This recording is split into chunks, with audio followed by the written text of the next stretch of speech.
I threw my 30th birthday party and invited my family. Nobody came. Later, Mom sent an invite. My little daughter's lucky 25, $2,000 per person. Venmo me. So I sent her $10. Congratulations. A week later, the police showed up. My name's Charlotte. I'm 29 years old and this all went down right before I turned 30. Yeah, the big three. The age where you're supposed to have your life together. Or at least that's what everyone keeps telling you. I work as a software developer at this big tech company downtown.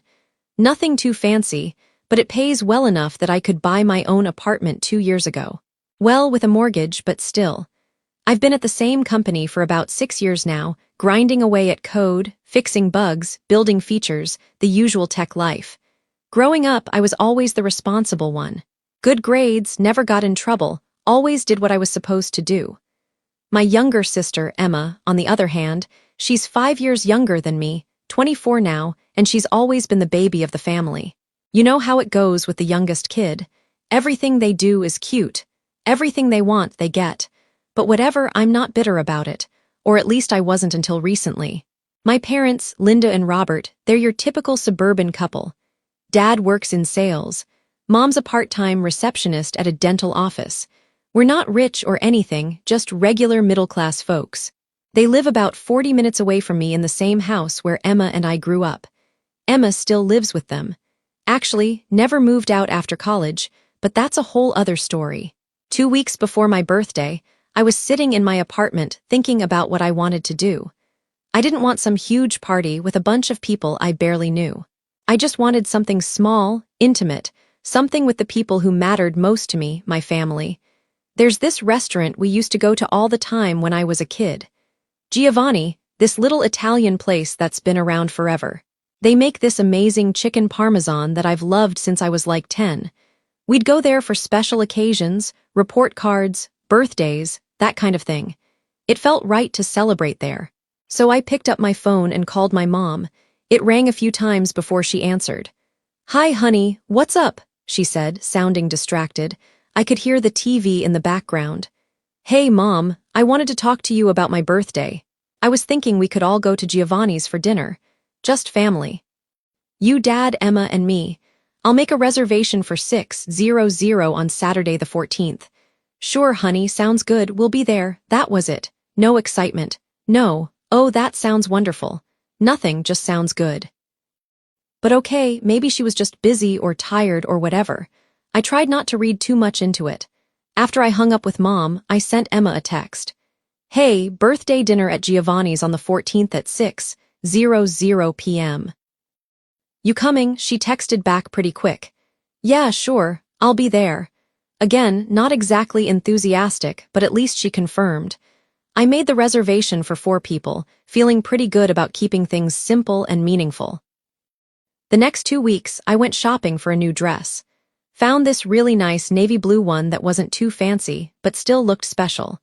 It cost more than I usually spend on clothes, but hey, you only turned 30 once, right? I got my hair trimmed, even splurged on a manicure. I wanted to look good, feel good. Work kept me busy during those 2 weeks, which was probably good because I didn't have too much time to think about the birthday. My team was pushing to finish a big project, so I was coding late most nights.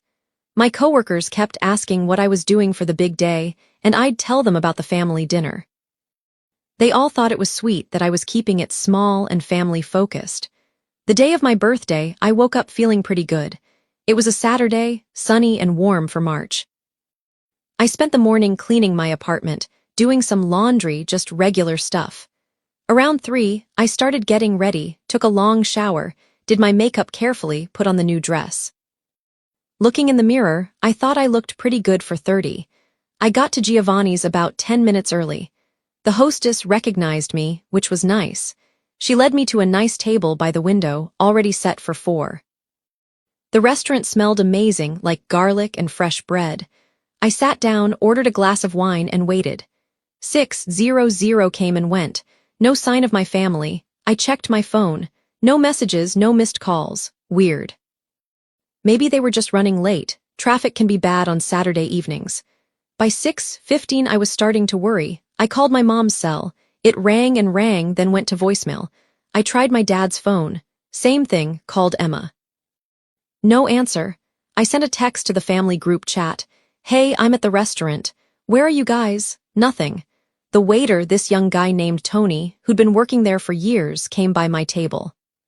Would you like to order an appetizer while you wait for the rest of your party? He asked, and I could see in his eyes that he felt bad for me sitting there alone. Maybe just give them a few more minutes, I said, trying to smile. By 6:30, I was genuinely worried. What if there'd been an accident? What if something had happened? I called my mom again. No answer. I sent another text. Mom, I'm really worried. Please let me know you're okay. 10 more minutes passed. Other diners were starting to notice me sitting alone at a table for 4, checking my phone constantly. I could feel their eyes on me, probably feeling sorry for the woman who'd been stood up on what was obviously a special occasion. Tony came back. Miss Charlotte, is everything all right? Can I get you anything? I wanted to die of embarrassment. My family seems to be running really late. I'm sure they'll be here soon. But even as I said it, I knew something was wrong. My family might be a lot of things, but they weren't usually this late without calling. And all 3 of them not answering their phones. That wasn't normal. Finally, at 7:30, a full hour and a half after we were supposed to meet, my phone buzzed. A text from my mom. I opened it, expecting an explanation about traffic or an emergency or something that would make this all make sense. What I read made my stomach drop. So sorry, honey. We're at the mall helping Emma pick out a dress for her birthday party next month. Lost track of time. Happy birthday. I read it 3 times. Sure, I was misunderstanding something. They were shopping for Emma's birthday, which was 4 weeks away. While I sat alone at a restaurant on my 30th birthday at the dinner I'd invited them to 2 weeks ago, I wanted to type so many things. I wanted to tell them exactly what I thought of them. How they'd betrayed me, abandoned me, how this was the worst thing they'd ever done to me. My fingers hovered over the keyboard, but I couldn't do it. I just couldn't.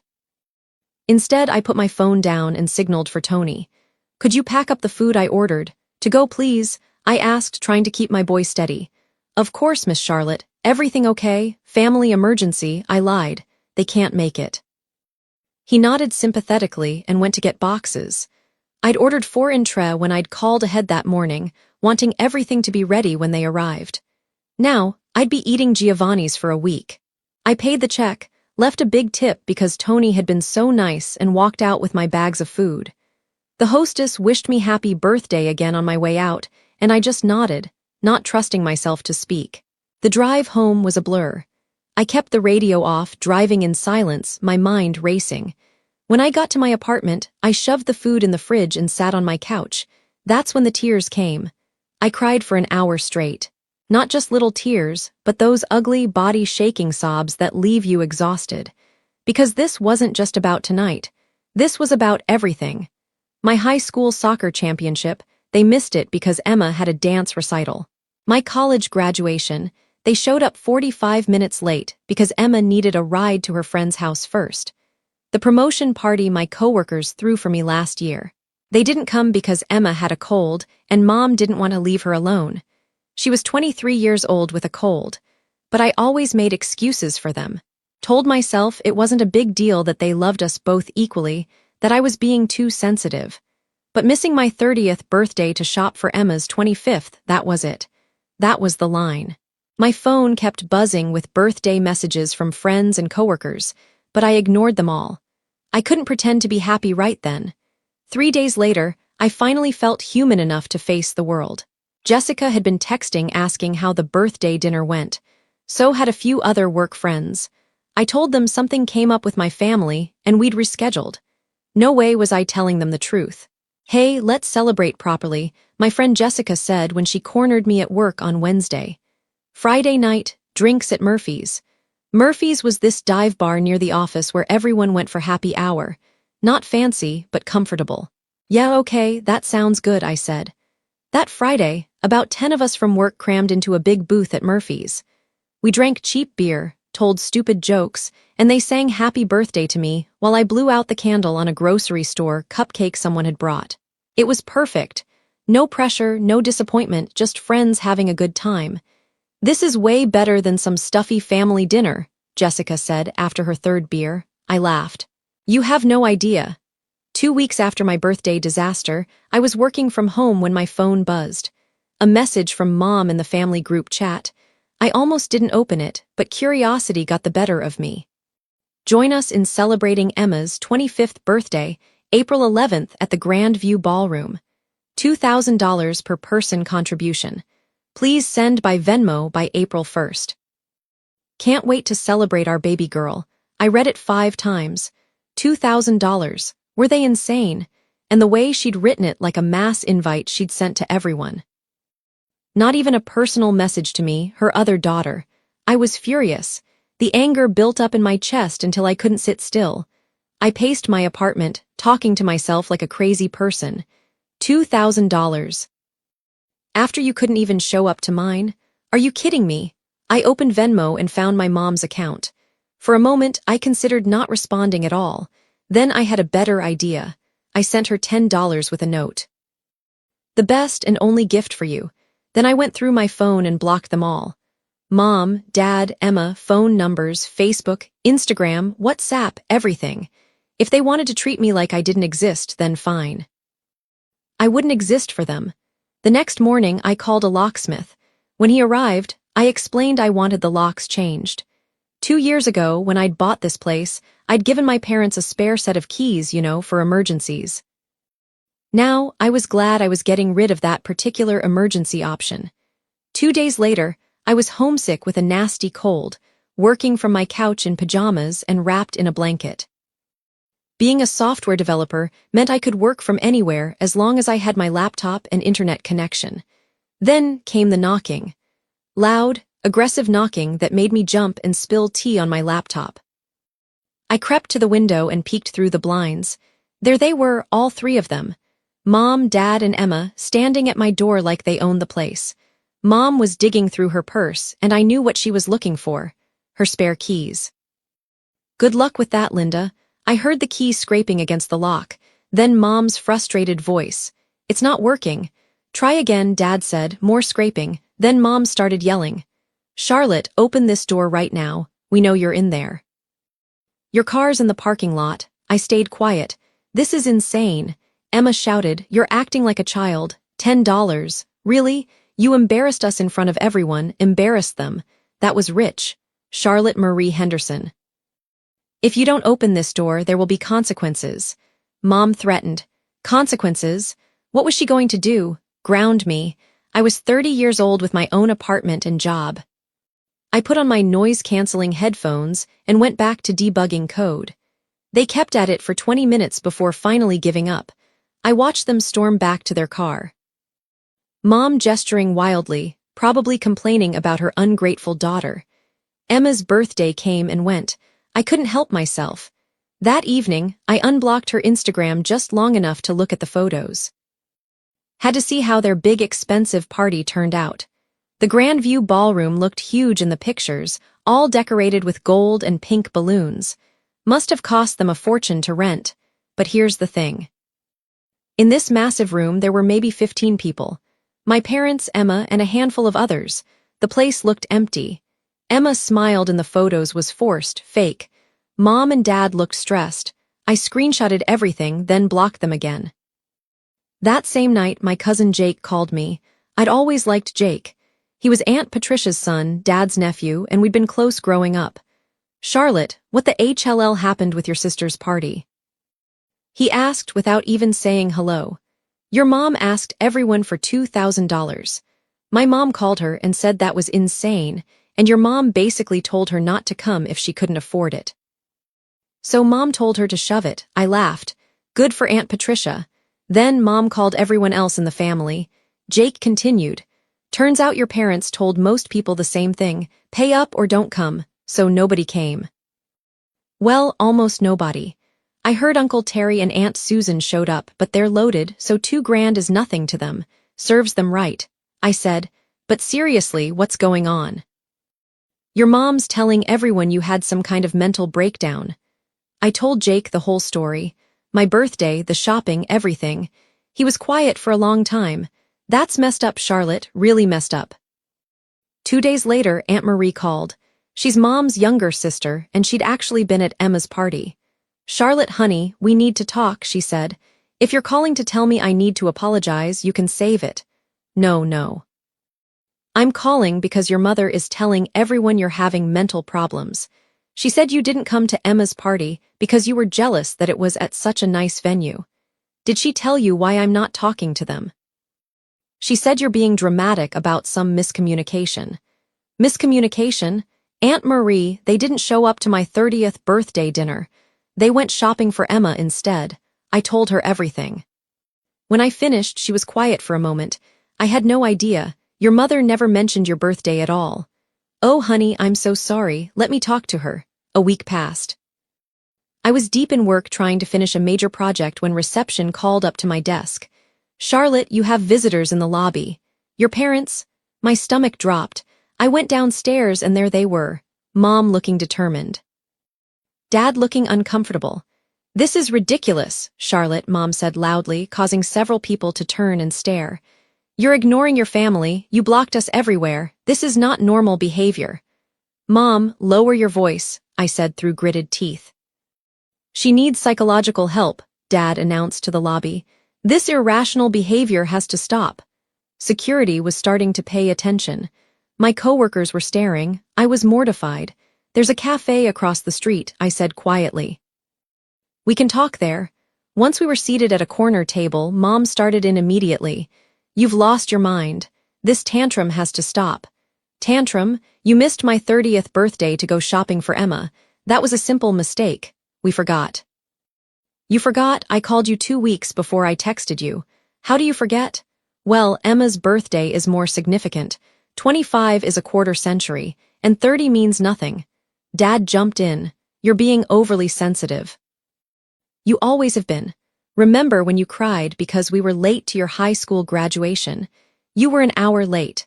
I had to sit there watching everyone else's families cheer for them while I sat alone." "We had things to do," Mom said dismissively. "Emma had that doctor's appointment. A checkup that could have been scheduled any other day.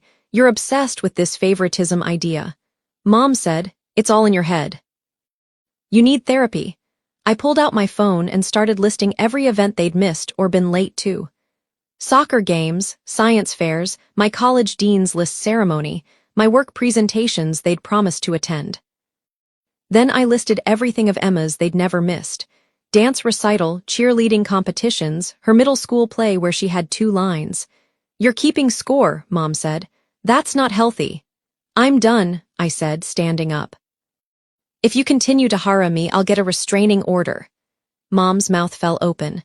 "You wouldn't dare. Try me. I don't want to see you, talk to you, or hear from you until you can admit what you did was wrong. Really wrong. Not a simple mistake, but a pattern of treating me like I don't matter." I left them sitting there and went back to work. My hands were shaking when I got back to my desk. 3 months passed after that cafe confrontation.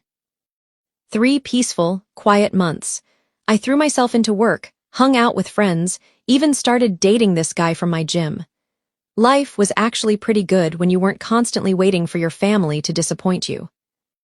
Aunt Marie became my lifeline to family news. She'd stop by my apartment every couple of weeks, always bringing homemade apple pie. "Your mother's latest excuse is that you're going through a phase," she told me one Sunday afternoon, sitting at my kitchen table. Marie also brought messages that I hadn't asked for. Apparently, Mom had started baking again, something she hadn't done in years. She'd send pies with Marie, hoping I'd soften up. I ate the pies. They were good. "Didn't change anything, though." "She's trying, Charlotte," Marie said gently. "Is she? Or is she just upset that I'm not playing my role anymore?" One morning, I was answering emails when my doorbell rang. I wasn't expecting anyone, so I checked through the peephole. 2 police officers stood there. My heart started racing. "Had something happened to someone?" I opened the door. "Can I help you?" "Are you Charlotte Henderson?" the taller officer asked. "We received a welfare check request from your parents. They claim you haven't been in contact for several weeks and they're concerned for your safety." I almost laughed. "A welfare check? Really, officer? I'm fine. As you can see, I'm perfectly healthy. I blocked my parents after a family dispute. They know exactly why I'm not talking to them. They came to my workplace just last month and caused a scene. The shorter officer sighed. Family disputes. We get these calls sometimes. Look, we'll let them know you're fine, but if they keep making false reports, they could face fines. Good to know, I said. After they left, I was furious, using the police to try to force contact. That was a new low. 2 weeks later, I was at the office when Jessica walked over to my desk looking uncomfortable. Hey, your parents are in the lobby again. Security asked if they should send them away, but they're making quite a scene. I went down already exhausted before I even saw them. Sure enough, Mom was arguing with security while Dad stood there looking embarrassed. There she is, Mom announced to everyone in the lobby. My daughter, who thinks she's too good for her family. Ma'am, you need to leave. The security guard said. I'm not leaving until she talks to us like a normal person, Mom shouted. You want to talk like normal people. I said normal people don't ambush their kids at work. Normal people show up to birthday dinners they promise to attend. You're being irrational, Dad said loudly. Everyone can see you need psychological help. My boss David had come down to see what the commotion was about. Great, just great. Charlotte, why don't you take the rest of the day? He said quietly. Deal with this. I grabbed my bag and walked past my parents to the door. If you want to talk, follow me.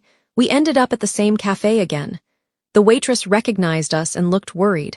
Say what you need to say, I said, not even looking at the menu. You're destroying this family, Mom started. No, I'm protecting myself from this family. Protecting yourself from what? We love you, do you? Because you have a funny way of showing it. Let me ask you something. What did I get my degree in? Mom looked confused. What, my degree? What did I study in college? Computers, she guessed. Computer science with a minor in mathematics. Emma's degree, communications and theater arts. Mom said immediately. See, you know every detail about Emma, but can't even remember what I studied for 4 years. That doesn't mean anything, Dad protested. What's my favorite color? They looked at each other. Emma's is pink, I continued. These are just silly details, Mom said, but her voice was quieter now. They're not silly to me. They're proof that you've never really seen me. I was just the responsible one who didn't need attention. Emma was the baby who needed everything. That's not true, Mom said, but tears were forming in her eyes. When Emma didn't get the lead in the school play, you called the director and complained for an hour. When I didn't make varsity soccer my sophomore year, you told me to try harder next time. Those were different situations, Dad said weakly. How? Explain to me how they were different. They couldn't. Here's what's going to happen, I said. I'm going to continue living my life without you in it. Maybe someday if you can actually acknowledge what you've done, not just to me on my birthday, but for my entire life, we can try again. But until then, leave me alone. Charlotte, please, Mom said, actually crying now. No, I'm done begging for scraps of attention. I'm done being the afterthought. I'm done. I left them there and went home. That was 6 months ago. Aunt Marie tells me they've started seeing a family therapist. Someone who specializes in favoritism and family dynamics. She says Mom recently admitted in a session that they really had overlooked me, that they'd taken me for granted because I never complained. She cried for an hour after that session. Marie told me last week. Said she couldn't believe she'd missed so much of your life while you were right there. Good, I said, and I meant it. Not because I wanted her to suffer, but because maybe finally she was starting to get it. Emma apparently moved out last month, got a job in her own apartment. Mom was struggling with that. According to Marie, her baby bird leaving the nest and all that. She wanted to text you about it. Marie said, I told her not to. You'll reach out when you're ready. Sometimes I miss them, mostly on holidays or when something good happens at work and I instinctively want to call Mom. But then I remember sitting alone at Giovanni's on my 30th birthday and the urge passes. My therapist says I'm doing well. Yeah, I started seeing someone, too. Figured if I was going to accuse everyone else of needing therapy, I should probably check my own head, too. Turns out I had a lot to unpack about always being the responsible one, the perfect one, the one who never caused problems. You were invisible by design, she told me. You learned early that being perfect meant being left alone. And being left alone felt safer than being disappointed. That hit hard. For now, I'm good. I have my friends, my work, my little apartment that no one else has keys to. I'm dating that guy from the gym more seriously now. His name's Marcus, and he has a normal family that actually shows up when they say they will. Novel concept. Maybe someday I'll talk to my parents again. Maybe when they've done more work, when they can acknowledge not just the birthday incident, but the pattern of a lifetime. Maybe when Emma and I can have a relationship that's not built on me being the responsible one and her being the baby. Or maybe not. Maybe this is just how it is now. And you know what? I'm okay with that because for the first time in my life, I'm not waiting for them to see me. I see myself, and that's enough.